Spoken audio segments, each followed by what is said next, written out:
ആലപ്പുഴ തോട്ടപ്പള്ളിയിലെ 60-കാരിയുടെ കൊലപാതകത്തിൽ പോലീസ് ആദ്യം അറസ്റ്റ് ചെയ്ത അബൂബക്കറിന്റെ ജാമ്യാപേക്ഷ കോടതി ഇന്ന് പരിഗണിക്കും. ആലപ്പുഴ സെഷൻസ് കോടതിയാണ് ജാമ്യാപേക്ഷ പരിഗണിക്കുക. ഇയാൾക്കെതിരെ ചുമത്തിയ കൊലപാതക കുറ്റം ഒഴിവാക്കി പോലീസ് കോടതിയിൽ റിപ്പോർട്ട് സമർപ്പിച്ചിരുന്നു. ഇതിന് പിന്നാലെയാണ് നിരപരാധിയാണെന്ന് കാണിച്ച് അബൂബക്കർ കോടതിയിൽ ജാമ്യാപേക്ഷ നൽകിയത്. അന്വേഷണ റിപ്പോർട്ട് ഹാജരാക്കാൻ കോടതി പോലീസിനോട് ആവശ്യപ്പെട്ടിട്ടുണ്ട്. നിലവിൽ റിമാൻഡിൽ കഴിയുന്ന അബൂബക്കർ കേസിൽ 3-ാം പ്രതിയാണ്. ഇയാൾക്കെതിരെ ബലാത്സംഗ കുറ്റം, അതിക്രമിച്ചു കയറൽ എന്നിവയാണ് പോലീസ് ചുമത്തിയത്. 60-കാരിയുടെ കൊലപാതകത്തിൽ പ്രതിയെന്ന് സ്ഥാപിച്ച് പോലീസ് ആദ്യം അബൂബക്കറിനെ അറസ്റ്റ് ചെയ്തു. പിന്നീട് സൈനുലാബ്ദീൻ, ഭാര്യ അനീഷ എന്നിവർ കൊല്ലം മൈനാഗപ്പള്ളിയിൽ നിന്ന് പിടിയിലായി. ഇവരായിരുന്നു യഥാർത്ഥത്തിൽ കൊലപാതകം നടത്തിയത്. സൈനലാബുദ്ദീൻ റിമാൻഡിലാണ്. അസുഖബാധിതയായതിനെ തുടർന്ന് അനീഷ പോലീസ് നിരീക്ഷണത്തിൽ ചികിത്സയിൽ കഴിയുകയാണ്. അബൂബക്കറിന്റെ അറസ്റ്റിൽ പോലീസിന് വൻ വീഴ്ച സംഭവിച്ചു എന്നാണ് റിപ്പോർട്ട്. അബൂബക്കർ മാത്രമാണ് കൊലയാളിയെന്നാണ് റിമാൻഡ് റിപ്പോർട്ടിൽ പറയുന്നത്.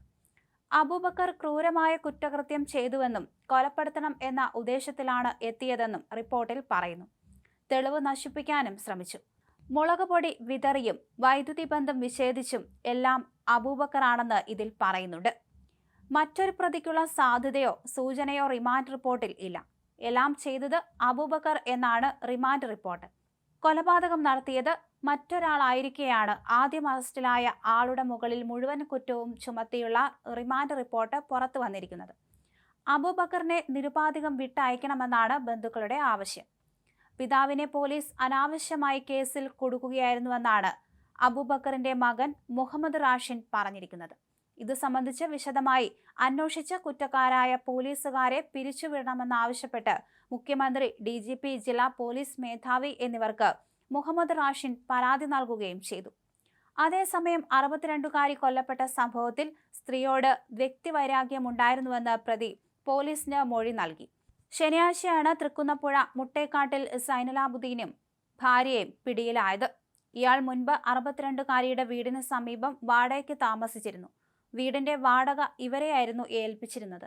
വാടക കൃത്യമായി നൽകാത്തതിനാൽ തന്നെയും അനീഷയെയും നാട്ടുകാരുടെ മുന്നിൽ വെച്ച് നാണം കെടുത്തിയിരുന്നുവെന്നും ഇതിൽ തനിക്ക് അവരോട് വ്യക്തിവൈരാഗ്യമുണ്ടായിരുന്നുവെന്നാണ് സൈനലാബുദ്ദീൻ മൊഴി നൽകിയത്. എന്നാൽ ഇത് കൊലപാതകത്തിന് കാരണമായെന്ന് പോലീസ് ഉറപ്പിച്ചിട്ടില്ല. കാര്യമായ വരുമാനമൊന്നുമില്ലാത്ത സൈനലാബുദ്ദീൻ നിലവിൽ മീൻ കച്ചവടം തുടങ്ങാനുള്ള ശ്രമത്തിലായിരുന്നു. അതിനുവേണ്ട പണത്തിനായിരിക്കാം മോഷണത്തിനെത്തിയതെന്നാണ് പോലീസ് പറയുന്നത്. കൊല്ലപ്പെട്ട സ്ത്രീയുമായി ഇരുവർക്കും നല്ല അടുപ്പമുണ്ടായിരുന്നു. ഒരിക്കൽ ഇവർ ആശുപത്രിയിൽ ചികിത്സയിലായിരുന്നപ്പോൾ അനീഷയായിരുന്നു കൂടെയുണ്ടായിരുന്നത്. അതുകൊണ്ടാകണം തങ്ങളെ തിരിച്ചറിയുമെന്നതിനാൽ ദമ്പതിമാർ സ്ത്രീയെ കൊന്നതെന്നും പോലീസ് പറയുന്നു. സ്ത്രീയുടെ മൊബൈൽ ഫോണും കമ്മലും അലമാരയിലുണ്ടായിരുന്ന പണവും ദമ്പതിമാർ മോഷ്ടിച്ചിട്ടുണ്ട്.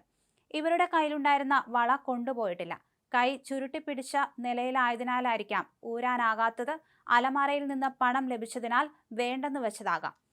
സ്ത്രീയുടെ വീട്ടിലെ മുറിയിൽ നിന്ന് പുരുഷന്മാരുടെ 20-ലേറെ മുടികൾ ലഭിച്ചിട്ടുണ്ട്. ഒരു മദ്യക്കുപ്പിയും ലഭിച്ചിരുന്നു. ഇതിലെ QR കോഡ് പരിശോധിച്ചതിൽ തൃക്കുന്നപ്പുഴയിലെ ഒരു ബെവറേജസിൽ നിന്നാണെന്ന് മനസ്സിലായിട്ടുണ്ട്. അനീഷയുടെ മൊബൈൽ ഫോൺ പരിശോധിച്ചുകൊണ്ടിരിക്കുകയാണ്. അനീഷ ആശുപത്രിയിൽ തന്നെ തുടരേണ്ട സാഹചര്യമുണ്ടായാൽ അവിടെ വച്ചു തന്നെ അറസ്റ്റ് രേഖപ്പെടുത്തി റിമാൻഡിലാക്കാനുള്ള നടപടികളിലേക്ക് കടക്കുമെന്ന് പോലീസ് പറഞ്ഞു.